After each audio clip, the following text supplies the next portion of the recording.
Hello guys, welcome to you. In this video, we are going to see how to install Gmail in a Windows 10 PC or laptop. It is a very easy and simple process. So let's go to our video. First, open Google Chrome. In a Google Chrome, here we find new tab. Click on new tab. In a new tab, here we find Gmail. Click on Gmail from here or go to the Google Apps and open Gmail from here. Open Gmail. On a Google Chrome, at the top we find three dots. Click on these three dots. Scroll down and find save and share. Go to the save and share. Here we find create a shortcut. Click on a create a shortcut. Here we find create a shortcuts Gmail. IMP is open as a window. Check this mark, open as a window. Click on create. New tab is open. Our app is installed. Close it.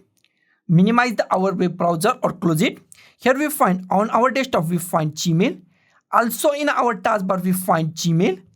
On our start we find Gmail is in our app list. Open it from anywhere. I open it from the desktop. Double click on it and your Gmail is open as app on Windows 10 PC or laptop. It's perfectly installed now on your Windows 10 PC or laptop. So guys, thank you for watching this video. Don't forget to like, share, comment on this video and don't forget to subscribe the channel. Thank you guys.